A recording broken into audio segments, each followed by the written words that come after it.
What you really see with the people who become famous, who are, by the way, very influential, is levels of secret societies, which starts usually with some type of prostitution, which is sex for roles, and rises up through occultism, deeper secret societies, higher initiates and higher levels, and initiating into higher levels of secret societies, and ultimately pure Satanism at the top. And this is what we're seeing right now externalized through the mainstream movies and mainstream television. Hey friends, welcome back. It's Sean from SGT Report here, and I want to start by thanking from the bottom of my heart my Patreons. You guys are really making a difference for us, giving us a lifeline in the face of Google's fascism. It's a lifeline that will allow us to thrive and continue the fight for truth, regardless of Google's dirty tricks moving forward. So thank you, each and every one of you, on behalf of SGT Report and our little staff here. Thank you so much for visiting us too at SGT Report for real news every single day. Just a couple of more notes before we begin. I want to mention a new book, a free book. The name of it is The Tree of the Knowledge of Good and Evil, How to Start Winning in Your Life. I'm mentioning it just as a favor to Jonathan. He has emailed me several times. Check that out on Amazon. And you know what? That bridges nicely into what we're going to talk about today with Jay Meyers of Jay Meyers Documentaries on YouTube. You guys, I have to tell you, this is one of the most skilled filmmakers on YouTube. This stuff is crafted so well that it could be on History Channel or Sci-Fi or you name the cable network right now. They're scored beautifully. He's just a really skilled filmmaker, and his latest, The Weird Ways of the Elite, in my opinion, should be called The Satanic Ways of the Elite, but Jay's so smart he knows that would have probably been flagged by YouTube and blocked. So we have Jay Meyer from Jay Meyers Documentaries on right now. Jay, how are you? I'm doing great. Thank you so much for having me. Well, it's an absolute thrill, man. I mean, I've been watching your stuff for a while, and then we finally, I don't even know how we connected. Maybe I left you a note, a comment below one of your videos saying I'd love to interview you, and here we are. Let me ask you before we start and before we play any of these clips to sort of frame this up for the audience about how skilled you are and what terrific information it is you're sharing. Avid hunters pay large sums to go on hunting parties for wild game, but for the elite class, there's no animal quite as thrilling to hunt as mankind himself. These human hunts are known in elite circles as the most dangerous game. MKUltra mind control victim Kathy O'Brien recalls being forced to participate in such hunts involving powerful figures and Illuminati kingpins. How in the world did you become such a great filmmaker? What training do you have? Well, none, really, to be honest.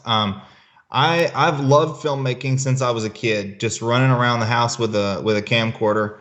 And when I really looked back and wanted to decide what my passion was, that kind of was it. That's what I honed in on, and just went from there. I made my first documentary about the Royals a little over a year ago, and that was just completely just teaching myself every step of the way how to narrate, how to video edit, what video editing was. And it took me considerably longer to make that one than the other ones, but it's gotten a little bit easier with each one. Okay, now let me ask you, for anybody who's an up-and-comer who wants to get into doing this truth-telling, I use Final Cut Pro 7. I can't stand Final Cut Pro 10. For me, it's clunky, so I'm embracing really their old technology they don't even support anymore at Apple, Final Cut Pro 7. What editing tools do you use? Are you on Adobe Premiere or Final Cut 10? What do you use? No, see, I didn't know about any of the more professional video editing software, and I, really didn't have the money to get it to begin with. So I've been using Cyberlink Power Director, and I have just updated that each time. And it's very intuitive. For somebody that's never dealt with video editing before like I have, it's very intuitive. Well, that's great information. I really appreciate that, and I think the audience listening will too. I've never heard of Cyberlink Power Director. Tell me about music. How do you handle music? How do you score these things? Are you getting Creative Commons music, or how are you scoring these things? Yeah, fortunately on YouTube now there are a lot of up-and-coming composers who make their work available copyright-free online. And it's a little bit tricky to find because some people will say royalty free and then you have to pay a fee to actually use it. But some are royalty free, copyright free, and there's some really talented people out there. And when you use them, it shines a little bit of the spotlight on them as well. So it helps them out too.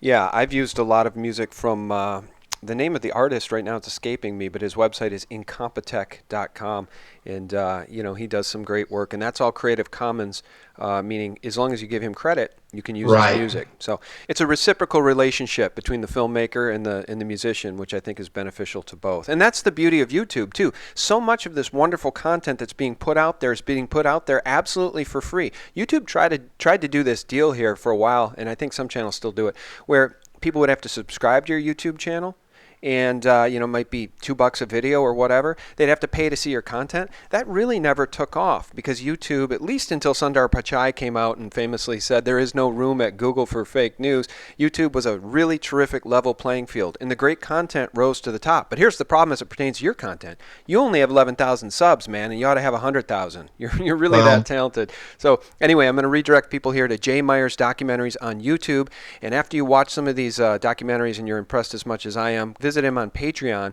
and maybe kick in $1 or $2 a month on Patreon to help support Jay. Jay, I want to start with your documentary here, Weird Ways of the Elite, because it really, really bridges in nicely to all of the things that are going on right now in the news today as we speak. Of course, the Seth Rich murder is being maligned by the mainstream media as nothing more than poppycock or conspiracy theory, despite Kim.com's bombshells, despite the bombshells being blown wide open by Liz Corkin at WorldNet Daily. They're trying to cover up the weird ways of the elite in this case, which includes assassination. So guys, I want to start by playing this soundbite from Jay's documentary, Weird Ways of the Elite. Listen to this. Generational child abuse has been passed down in their families for hundreds of years. As always, they have the power to never even be questioned. In 2014, an heir to the Illuminati DuPont family confessed to raping his 3-year-old daughter, but was only sentenced to probation because the judge felt he, quote, would not fare well in prison. I'll pause it right there. Jay, I wanted to include that particular soundbite because when I had heard that about the DuPont heir being let off the hook despite raping his daughter repeatedly, it really, really stuck with me. It stuck in my heart all of this time. That happened several years ago. But that is a terrific example about how these Illuminati families, these people at the very tippy top of the pyramid, they're untouchable. There's no justice for them, only for we the little people. Absolutely. And he raped the younger child too. There was 2 children that he raped. It reminds me of a Simpsons episode where they track the killer down and it ends up being Mr. Burns. And the police realize at that point that they're turning the gun on the people that they work for. And so they immediately just shut the whole thing down and go off. And that's what really happens here. They work for the elite. And so when it gets to the higher up to that level, it's like, well, we're really not supposed to be prosecuting at this level. We're sorry we even investigated. Well, Jay, I think that's absolutely true. And as we talk about the topical news, what's going on today as we speak, Seth Rich and the murder, the assassination, the political assassination of Seth Rich is front page news in the alt media, the truth media. But here's what they're doing in the mainstream media. Listen to this. Los Angeles Times, May 24th. How Seth Rich's death became an internet conspiracy story. Here's CBS News. Some conservative commentators still peddle conspiracy theory about Seth Rich. And another one from Vox. The bonkers Seth Rich conspiracy theory explained. Jay, this is so outrageous because they cannot cover up the truth with their Mockingbird mainstream media anymore because so many people now on the right, people that voted for Donald Trump, love him or hate him, have woken up because they saw what was done to Donald Trump by the mainstream media. So the mainstream media is now laid bare. They're naked for the whole world to see. Everybody in this country with 2 brain cells to rub together is waking up. So I think this Seth Rich assassination is a great example of what you're talking about. Absolutely. And I'm so glad you brought up Project Mockingbird, because if you really look at the origins of the term conspiracy theorist or conspiracy theory as a modern day pejorative, that goes back to the CIA creating that to try to label anyone who is a conspiracy theorist as nuts. And this happened shortly after the JFK assassination. They wanted anyone that believed in a quote unquote conspiracy theory to be nuts, and therefore any conspiracy is basically completely false. When if you really look at history, it's one conspiracy after another. And that's not working for them anymore. It's particularly not working with my generation. And that's why they've come up with the term fake news. because even though they still use conspiracy theory, that doesn't really work as much and as well anymore. So now they're using fake news as the modern day sort of conspiracy theorist. Yeah, that's right. And the CIA used the term conspiracy theorist as a pejorative to try to prevent discourse about the assassination of our president, right? Right, JFK. absolutely. They took him out, and then they didn't want anybody to talk about the magic bullet theory. They just wanted people to buy the fact that there had to be a magic bullet that explained away the assassination of our president.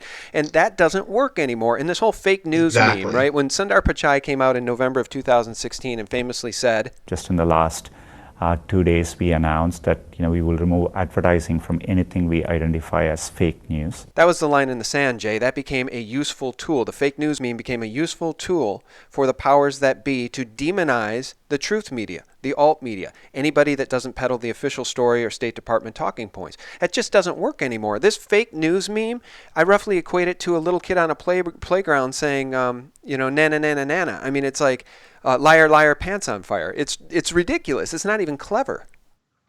Right, and it's especially like the little kid on the playground, because the real people that are fake news are the ones who scream it the most. CNN, MSNBC, Fox, they're the real fake news. Yeah, you're absolutely right. And so many of these people at these fake news networks make millions and millions of dollars a year. Anderson Cooper, Wolf Blitzer, and so many of these people are multimillionaires. They're paid to spew us these lies. I want to bridge back to something else here. You cover this in Weird Ways of the Elite, and it's very powerful. Let me play this clip about Tony Podesta's despicable taste in art, including the Arch of Agony piece, which he proudly displays in his home, and his brother John Podesta's disgusting taste in art, featuring artist Patricia Piccini. Guys, listen to this. Take, for example, Washington, D.C. power broker Tony Podesta, brother of John Podesta, former White House Chief of Staff. His home is filled with disturbing paintings of children being stripped down and tortured. He has a golden statue known as the Arch of Agony, modeled after the posed corpses of serial killer Jeffrey Dahmer's victims. If you don't see the artistic beauty in that, you are obviously an uncultured plebeian. When a cannibal painting was found hanging in John Podesta's Clinton campaign office, his only comment? It's better to be the guy with the fork than the guy on the table. Another so-called artist admired by Tony Podesta and the like is Patricia Piccini.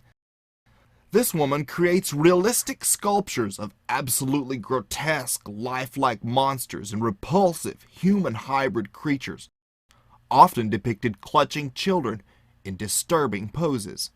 Guys, if those images don't disturb you, I mean, nothing will. And it really is true that these people, the Rothschilds themselves, they really, really have a taste for really disturbing art. And I think it may be because they hate humanity and because of the God they worship. According to Ronald Bernard, the Dutch banker whistleblower, these people at the highest levels worship Lucifer, and they have for millennia, for centuries. This goes back a very, very long time. Again, Jay, you talking about the Podesta taste in art, that's not fake news. It's just news. Right, right. And why is it not okay to ask him about that when he's posing beside the statue for these art magazines? Why is it not okay to ask him do you have these pictures of children? I mean, if you look at some of those pictures, you can see that the children have their hands behind their backs and they're red like they've been beaten, and they're all lined up, and it looks like they're in some kind of a bathroom or something like that. I mean, that's not normal. And that seems to me to be something that would be criminal on some level, or at least signs of criminal activity. So why can't we just ask him, is this true? Do you have this kind of artwork? And why can't we ask John Podesta, okay, what kind of hot dogs were you talking about? What kind of hot dogs were you spending $65,000 of the taxpayers' money on?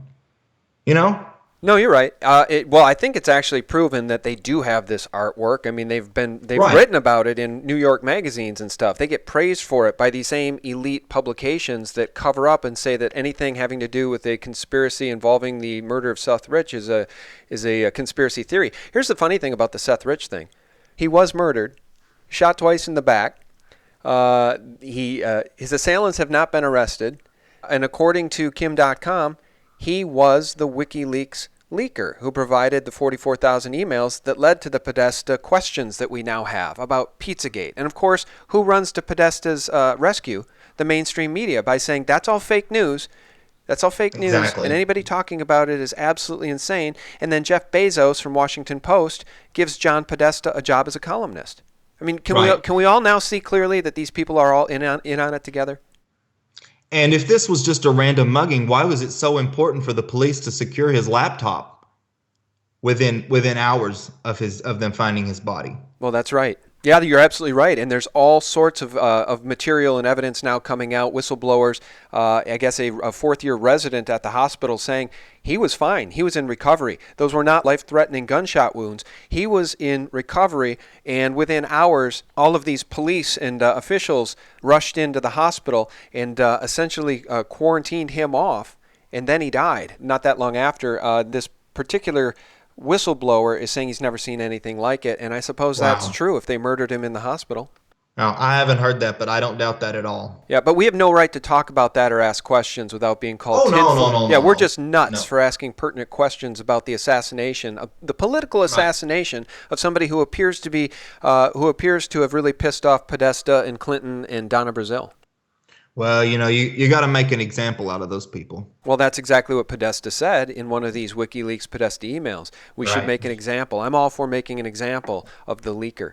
And they did. Not long after that, he was dead. All right, well, I want to talk more about your terrific work because one of the things that we see in weird ways of the elite is we see examples of generational sexual child abuse, and then how these split personalities are created. We hear a lot about this with these what are being called sort of Illuminati pop stars, these Katy Perrys, who now, by the way, is really, really showing herself to be somebody that has a very troubling personality. Her latest music video, Bon Appetit, or her album, really mocks those of us that were talking about spirit cooking and all this despicable satanic stuff that the Podestas and these others at the highest levels are into. This Marina Abramovic spirit cooking is now showing up in this Katy Perry video. And again, they're saying spirit cooking, don't look at it, it's nothing, you people are crazy. Oh, right. Marina Abramovic, the Satanist, the Illuminati Grand Witch. And how old is she, by the way? She's supposedly in her 70s, and she looks remarkable for that age. And, that ties in, I'm not necessarily saying it, but it ties into something else that I talked about in the documentary, which has to do with some of the ways that they extend their own life and extend their own youth by consuming the blood of children. You know what's interesting about that? I think you're absolutely right, and it also reminds me of Countess Elizabeth Bathory, who bathed in the blood of her victims, believing it gave her youth.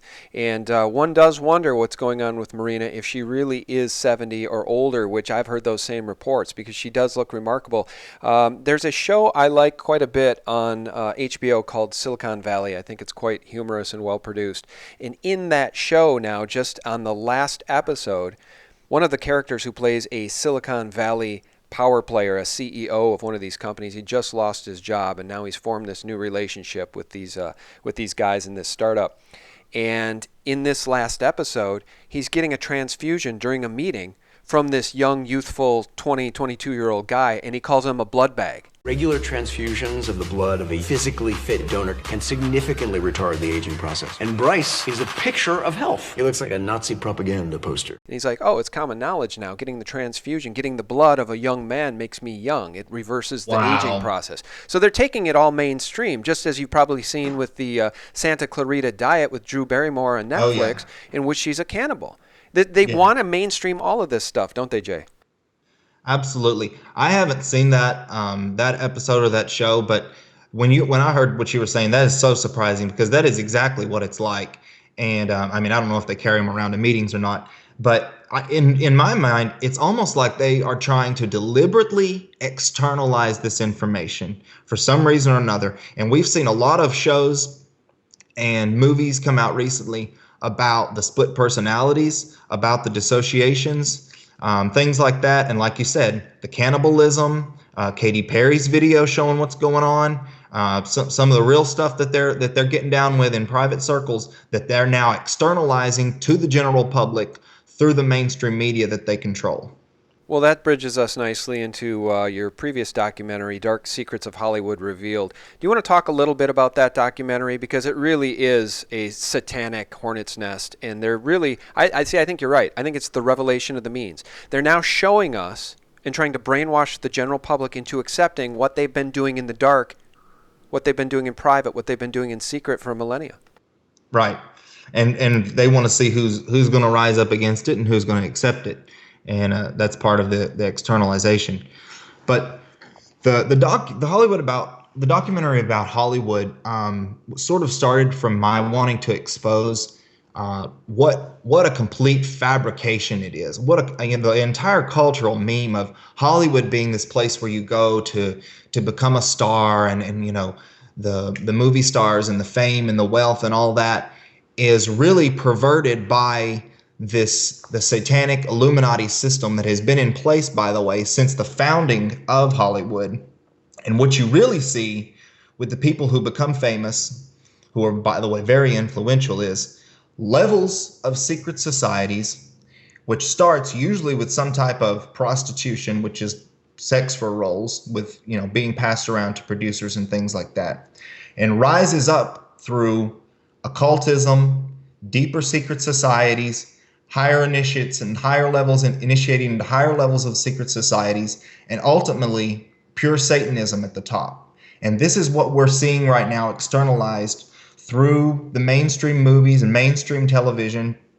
And you know, you mentioned earlier something about History Channel and my documentaries being on television, and I don't know if they're good enough or not, but I know they don't want this information on there in the light that I present it. They want it presented in the light of the Santa Clarita Diet, where it's this new trend and it's going to make you so much youthful. And, you know, I've never watched it, but I get the gist of it. And they want it put out by Katy Perry, like the Spirit Cooking, where, you know, she's into it, and us, the people that are against it are some kind of old nuts or something like that. They want it presented in their light. If it's going to be externalized to the general public, they want to control how it's going to be externalized.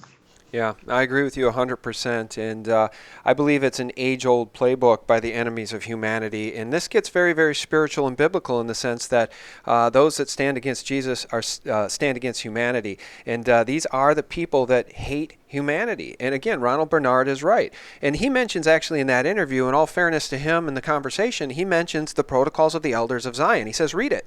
It's exactly what they're doing. So anybody who wants to can go and say, and the mainstream media certainly would say, that that's a forgery, it's a fraud, it's an anti-Semitic joke, it's an anti-Semitic hoax to try to demonize this group of people. But the fact is, anti-Semitic hoax or not, it appears to be a playbook that they are carrying out and perpetrating against us, in my opinion. Right. Well, I mean, if you look at it, really, the people that are doing this don't follow the Jewish law. They're pure Satanists.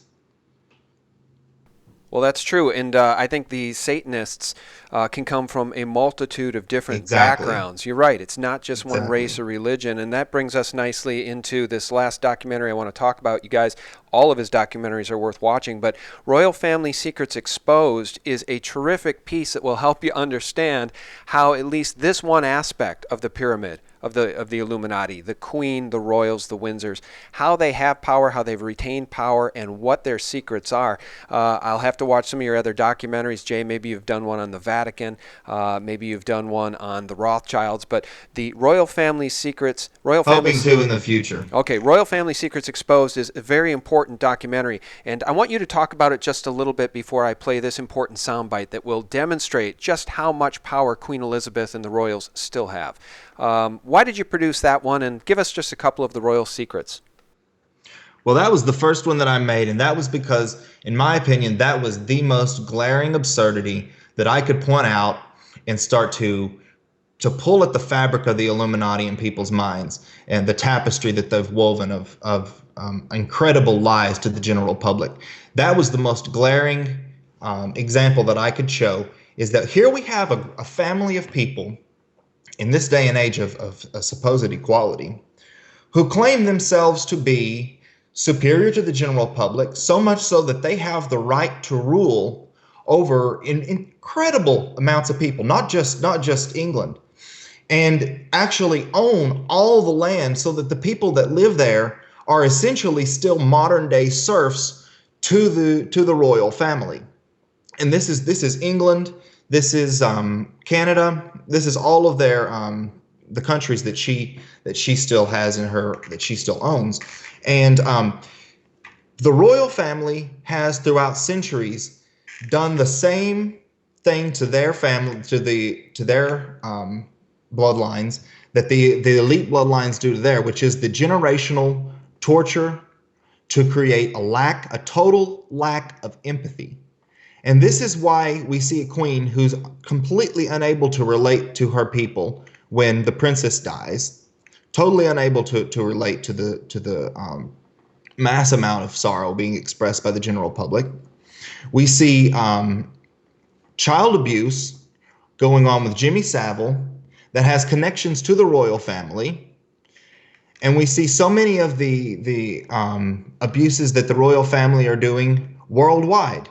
For instance, she still owns the largest diamond that ever came out of Africa, and they broke that into 2 diamonds, one of which she has on the crown, on her crown, and she has another stone from India, which was passed down from emperors and maharajas until it landed with an 11-year-old maharaja who Queen Victoria pressured into giving the stone to her. They still have this despite lawsuits by the Indian people to get it back. You know, a lot of people, and I used to work with a really wonderful young lady who was a secretary, administrative assistant at the company I worked for, and she's a Brit, and she's lived here for many years, and she just thought all of this about the Queen being evil was just nonsense, and it just really offended her sensibilities as a Brit. And they love their Queen, but they honestly believe she's just ceremonial, Jay. They believe she's just a beloved figurehead, and it's just astounding to me that they can be so brainwashed. It's a little bit like the 9/11 thing. We tell our friends, neighbors, and colleagues to look at World Trade Center 7, you show them video, and they cannot accept it. They think you're crazy, or that the video's fake, or that it just doesn't matter because the video must have just come down under its own weight because the building was on fire. They have no critical thinking skills, Jay. And the Brits actually believe the Queen is ceremonial. Right. Well, she's ceremonial in the sense that she is allowed to meet with prime ministers in private anytime that she wants, and those meetings are never allowed to be made public. She is she's in a position to where she can profit from her own financial investments immensely from knowing what from her position of power, knowing what's going to be going on worldwide in worldwide economics and banking and things like that. And she is allowed to adjust her finances to make money off that accordingly. Now, in America, all of that has to be, the president, for instance, Donald Trump, his assets have to be put into a blind trust. Now, that's probably fake too, but at least we have some semblance of, being removed from, making money off a position of power. With the Queen, there's none of that. She's completely allowed to make any money that she wants. Yeah, you're 100% right, and what you just said will bridge in very nicely to this soundbite that I have queued up that I want to play. You mentioned that she can meet privately with prime ministers. Now, of course, that would be in Australia or Canada, both countries, the land of which she owns, and of course the UK. That makes her the largest landowner on planet Earth, owning close to 1/6 of the total land. For anybody who doubts what we've just said, listen to Justin Trudeau being sworn in. I, Justin P.J. Trudeau, do solemnly and sincerely swear that I shall be a true and faithful servant to Her Majesty Queen Elizabeth II as a member of Her Majesty's Privy Council for Canada. I shall keep secret all matters committed and revealed to me in this capacity or that shall be secretly treated of in Council. Generally, in all things, I shall do as a faithful and true servant ought to do for Her Majesty, so help me God. Well, there you have it, folks. I shall keep secret all matters revealed to me by the Queen. Jay, can you hear me, Jay? Because I don't think that I don't think that there's ever been a more powerful soundbite to indicate the power of the Queen. And that's all public officials, police officers too. That's not just the Prime Minister. All public officials, judges, they all swear allegiance to the crown. You talk about above the law. She is literally above the law, and her son, the Duke of Cornwall, is above the law as well. No law has the authority to call him before the court. Yeah, and it's because they own the courts. They're British courts. Absolutely. They're the Queen's court. Right. So, and the British people are subjects to the Queen. Absolutely. And this ties in with all of the pedogate stuff that goes on in England. The Queen's own butler was caught with tons of child pornography, basically a child trafficker, and he was bringing children to see the Queen Mother. So this is no lowly servant here. This was the butler to the royal family, and that's probably not the only person that those children were seeing there at Buckingham Palace. There was I don't have this in front of me. Normally when I bring these things up, I like to have an article ready to queue up and share with folks. I'll have to find it. But there was a body of a young girl, I believe, found on the Queen's property. She owns so many different properties. Do you recall that? There was a body of a young girl found, and I never heard another thing about it. That was a missing girl, too, that was found on their property. And that was found shortly after a particular occult holiday. I forgot which one, but it was an occult holiday of sacrifice. It was found shortly after that, and it was found on one of her hunting estates. And we know that the elite like to go on human hunts. You're absolutely right. I've talked about that as it relates to Pizzagate and Pedogate and the testimony of Paul Bonacci in the Franklin cover-up. Of course, the authorities in this despicable nation, the FBI, said, you know what, if you don't retract your statement, you're going to go to prison. And he, amongst, I think, 70, 75 witnesses, he and one other did not recant their testimony, and they sent him to prison. Yeah, and and that other girl, I forgot her name, they sent her to prison longer than any other person that had been convicted of perjury. And of course, it wasn't perjury. She was made pregnant by the local sheriff when she was 14 years old, and she refused to lie about it. Well, I mean, it's just a despicably horrific situation that we're all becoming aware of. And when I say we're all, that may be an overstatement, Jay, but many, many people in this country are starting to wake up, at least to the fake news meme and the lies being spewed by the mainstream media on a daily basis. And I'm wondering if we're starting to hit a real tipping point where the genie is so far out of the bottle that these mainstream media oligarchs and their puppets are going to fall. This whole thing has to collapse. Right now they're trying to get rid of Sean Hannity at Fox because he dared to share real information about the murder of Seth Rich. I think we're going to hit a tipping point, just like we did with bovine growth hormone in the milk, that Monsanto garbage that was very unhealthy, that caused the cows to be very unhealthy, so they'd overproduce milk, and then the milk had bacteria and antibiotics in it. Nobody wanted that damn milk. So There is no BGH in the milk anymore. Are we going to hit that tipping point? At what point do we hit the tipping point that Americans stand up in mass and force a change here?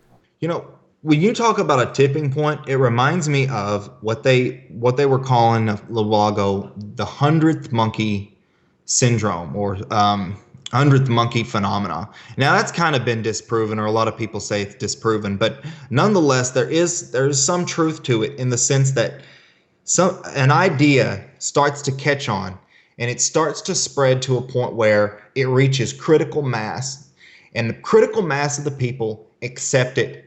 That's when we're going to see real change. That's where we're going to see real opportunity for justice in this country once again. All right. Well, you know what? We've hit on some major themes here today. We've hit on the assassination of Seth Rich. I mentioned the 9/11 lie, and of course they love to use false flag terror operations to whipsaw the public into buying anything that the elite want us to do, including endless unconstitutional and new unjust wars of aggression. And of course we mentioned Pizzagate. And all those of us in the truth media want is justice. We just want justice. Is it that damn hard anymore to get justice, Jay? I mean, at the end of the day, when I say we need to hit a tipping point, I'm saying we need to hit a tipping point back towards justice. And whether Podesta gets arrested for something having to do with Seth Rich's murder, or Hillary Clinton, or whether he's taken down for Pizzagate, I don't care. But we need to see criminals taken down for their crimes. Right. Absolutely. There's no way that he should be he's on Twitter mocking everybody that was involved in the Pizzagate. So is the other people that were implicated in Pizzagate. As far as I'm concerned, so is Katy Perry with her new video. They're mocking us, and they're mocking everybody that stands for true justice and stands for what's right in this country. And one thing that Kathy O'Brien mentioned, for those who don't know, was a high-level, mind-controlled monarch sex slave for high-level politicians. According to her, Robert C. Byrd, she names Dick Cheney, she names George Bush Sr., and Hillary Clinton as some of her abusers. And she published her testimony of her lifetime of 20 years of abuse in 1995. And she made note of a conversation between Dick Cheney and Reagan, which mentioned hot dogs being used as a code word. And she didn't know what this was for, but she made note of it in the book. And she says, he took a drink and looked out the window. Americans believe in their country, baseball, hot dogs, and Ollie North. Cheney snorted a laugh at what seemed to be an ongoing joke between them about hot dogs and Ollie North. So there we have, in my opinion, one more example of hot dogs being used as an elite DC code word for some type of child trafficking. Yeah, I'd never heard that. And that was back in 1995, before Pizzagate, before the WikiLeaks, before anything came out. Well, our listeners are probably well aware of the fact that it was Cheney and his buddy Rumsfeld who, under the Reagan administration, came up with the continuity of government plan, which has been classified to this day. And my understanding is that that secret plan was rolled out on 9/11, and it's been reestablished or renewed every year since. So we really are under the government. We're under control now by the deep state, by the secret government, by the continuity of government plan, which is classified from the American people. And it really is horrifying stuff, Jay. It really is horrifying stuff. And I'm starting to realize that those that say we in America truly are not free, and those that don't know it are hopelessly enslaved, I think they're right. I think we are hopelessly enslaved by this continuity of government, secret government, deep state.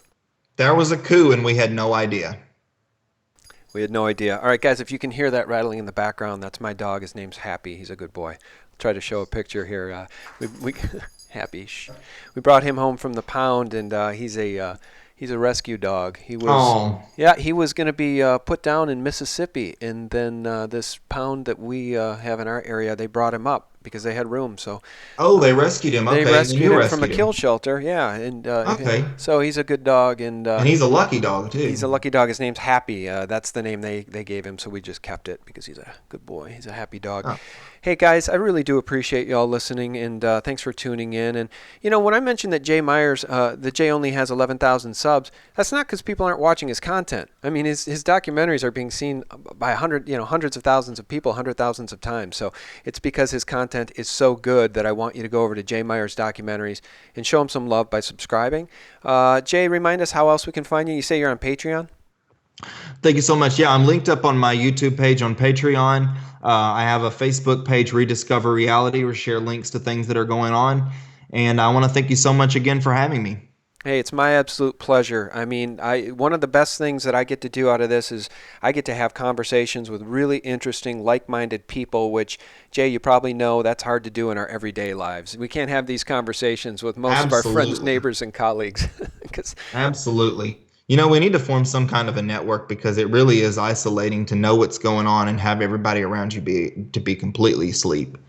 Yeah, and again, a great example of that will come full circle here. We'll show those mainstream media lies now about Seth Rich, and that's right. That's what your friends, neighbors, and colleagues all believe. They think that anybody investigating the assassination of Seth Rich is crazy, despite Kim.com coming out and saying, I know, and I have proof, that Seth Rich was the WikiLeaks leaker, and I'm willing to come to the United States to give my full testimony. Right. And he is just ignored by the mainstream Mockingbird media. This is one of those random muggings. Yeah, random muggings where it was a botched robbery in which nothing was stolen, including his $2,000 necklace. But if we question the official story, we're nuts.